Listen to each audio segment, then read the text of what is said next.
Hello అండి అందరికీ welcome back to my channel.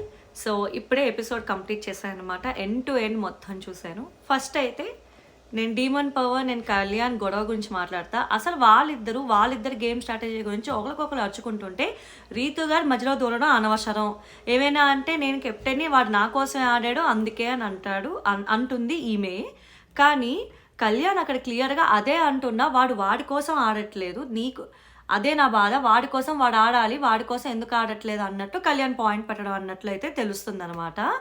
And చెప్పాలంటే నాకేమనిపించింది అంటే తప్పే లేదండి. ఎందుకంటే ఆ రోజు బ్లూ టీంలోని ముగ్గురు ఓటేసుకోవాలనుకున్నప్పుడు రీతు డేమన్ పవన్కి సపోర్ట్ చేసి ఉండాల్సింది కదా. ఎలాగ డేమన్ పవన్ తనకే సపోర్ట్ చేసిన కాన్ఫిడెన్స్ ఉండేటట్లయితే Demon Pavan and Suman Shetty garu and Ritu కలిపి డీమన్ పవన్కి ఎందుకు ఓటింగ్ వేశారు?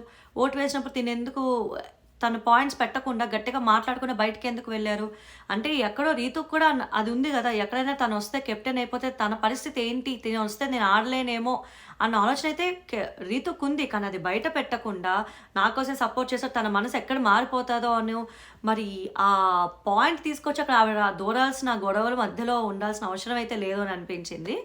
అండ్ ఈ మొత్తం కన్వర్జేషన్లో ఎక్కడ చూసినా ఎలా చూసినా కళ్యాణ్ తన గేమ్ కళ్యాణ్ పవన్కి తన గేమ్ తను ఆడట్లేదు అని ఆడాలి అని చెప్పిన భావనే ఎక్కువ తెలుస్తుంది అనమాట. సో ఎలా చూసినా నాకు కళ్యాణ్ అయితే రైట్ అని అనిపించింది. ఎటొచ్చి ఆయన కోపంతో ఆ కుర్చీ అట్లా తన్నకుండా ఉండాల్సింది.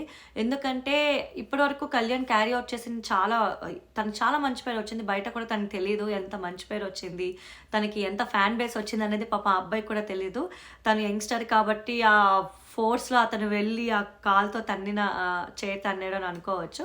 రీతు కూడా ఎక్కడ తగ్గలేదు, పోక్ చేస్తూ ఎట్లా కూడా రెచ్చగొడుతూనే ఉంది, అదైతే క్లియర్గా తెలుస్తుంది. అంత రెచ్చగొట్టి చేయాల్సిన అవసరం అయితే లేదన్నమాట. తను రెచ్చగొట్టడం జరిగింది, ఇక్కడ కళ్యాణ్ రెచ్చిపోవడము జరిగింది. రెండు మనం యాక్సెప్ట్ చేయాల్సిన సందర్భాలే. సో ఎలా చూసినా సరే Kalyan is right in this issue. ఎట్లా చూసినా డీమన్ పవన్కి తన గేమ్ తను ఆడుకోమని చెప్పినట్టే ఉంది. కానీ ఎక్కడా కూడా అక్కడ నెగిటివ్గా డీమన్ పవన్తో ఇట్లా ఉండకూడదు, వెళ్ళిపోవాలి అని చెప్పి అయితే ఏమీ లేదు అక్కడ. అండ్ రెండోది, భరణి గారి దివ్య కన్వర్జేషన్ మొత్తంలోని భరణి గారి దివ్య అని ఒక పాయింట్తో నామినేట్ చేస్తారు. తన మీద వాయిస్ లేపుతున్నదని, తనకు అది అన్కంఫర్టబుల్ ఉంటుంది, నచ్చట్లేదు, నార్మల్గా చెప్పి చూసినా సరే వినలేదు అని. చెప్పాలంటే 100% రైట్. ఈ రోజు కూడా ఆవిడ మాట్లాడిన విధానం అంతా చూసి చాలా ఇర్రెస్పెక్టబుల్గా అనిపించింది. అతని ఏజ్కి మర్యాద ఇచ్చైనా సరే ఆమె రెస్పెక్ట్ఫుల్గా డీల్ చేసి ఉండాల్సింది. నేనా, ఏంటి, ఎక్కడ, ఏది చెప్పండి అదైతే అనవసరం. ఇతను మాత్రం అది కాదు, ఇలాగా అలా దివ్య నేను చాలాసార్లు చెప్పి చూసా, ఇలా టోన్లో మాట్లాడారు. చాలా డిఫరెన్స్ ఉందన్నమాట. దివ్య చాలా లైన్స్ క్రాస్ చేసింది. ఎలా అంటే నేను ఏమైనా అంటా, నా ఇష్టం అన్నట్టు ఆమె మాట్లాడినారు. కానీ బయటకు అది ఎలా వెళ్తుంది అని ఆలోచనలో లేదనమాట.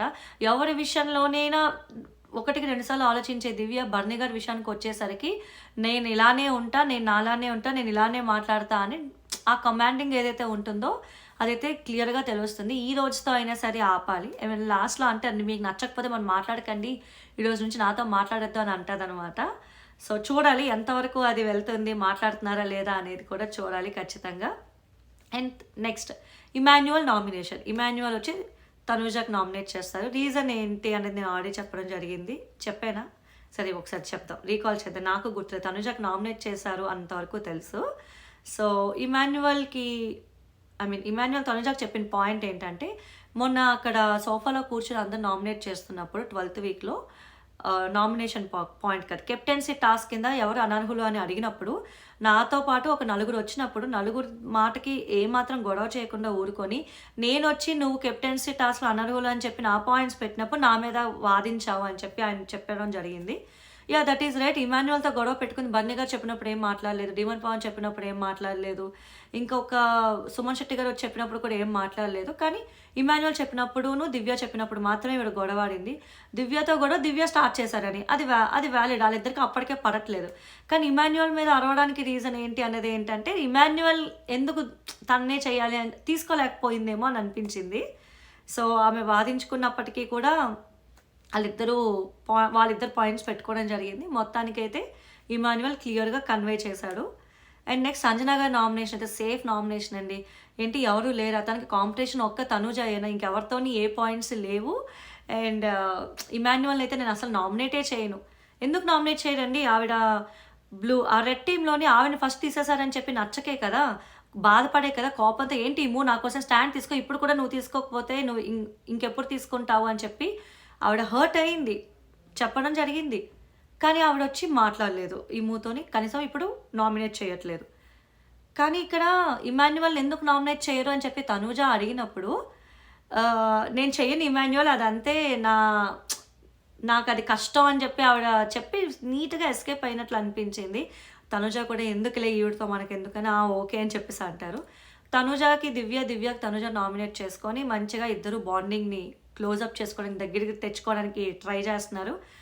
ఈ విషయంలో మాట్లాడడానికి అయితే ఏం లేదు, ఒకరికొకరు మాట్లాడుకోవడం జరిగింది. ఇక్కడితో ఆ గొడవని ఎండ్ చేద్దామని ఇద్దరు అనుకున్నారు. చూద్దాము ఎంతవరకు ఎండ్ చేస్తారో, తర్వాత ఎలాంటి పరిస్థితులు వస్తాయి అనేది మనం కూడా వెయిట్ చేసి చూద్దాం. ఇంకా 5 days ఉంది కదా, till the end of the week చూడాల్సిందే. అండ్ నెక్స్ట్ ఇంకా రీతూది అండ్ సంజన గారిది అయితే మాట్లాడను, ఆల్రెడీ నేను మాట్లాడేశాను వాళ్ళిద్దరు గొడవ గురించి.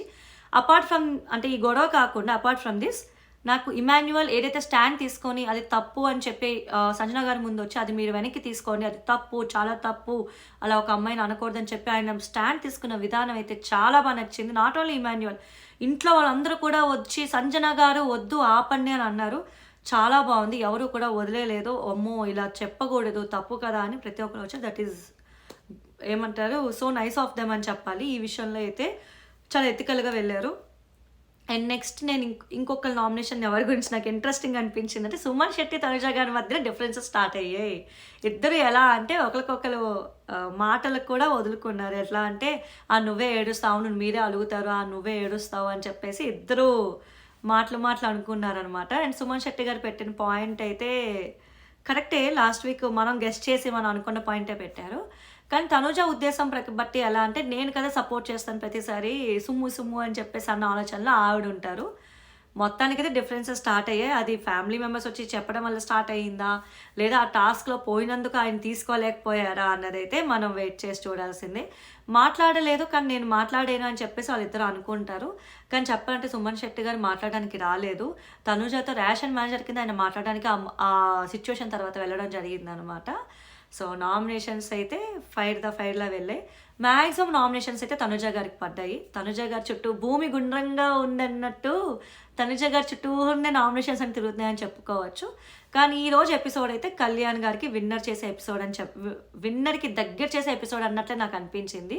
ఎక్కడ కూడా ఆ అమ్మాయి వచ్చి మాట్లాడుతూ అరుస్తూ ఎంత రెచ్చగొడుతున్నప్పటికీ కూడా పవన్కి నీ గేమ్ నువ్వు ఆడట్లేదు, నీకు ఛాన్సెస్ వచ్చే నువ్వే కల్పించుకోవట్లేదు అన్నట్లు అర్థమయ్యేలా చెప్పాడు అనే అనిపిస్తుంది. అండ్ ఇంకొకటి ఏంటంటే highlight thing, demon Pavan is stand తీసుకుని రీతు సంజన గొడవలో మాట్లాడారు. That is very nice. ఎందుకంటే ఎప్పుడులానే స్టాండ్ తీసుకోకపోతే ఖచ్చితంగా ఆయనకి పడుండేది. ఈసారి అయితే స్టాండ్ తీసుకున్నారు. ఈ వారం ఎవరు ఎలిమినేట్ అవుతారు అనుకుంటున్నారో కామెంట్ డౌన్ చేయండి. అండ్ ఎపిసోడ్లో చూసాక ఎవరిది రైట్ ఎవరిది రాంగ్ అనిపించిందో కూడా కామెంట్ డౌన్ చేయండి. అండ్ నా రివ్యూ నచ్చినట్టయితే don't forget to like, share and subscribe my channel. Thank you.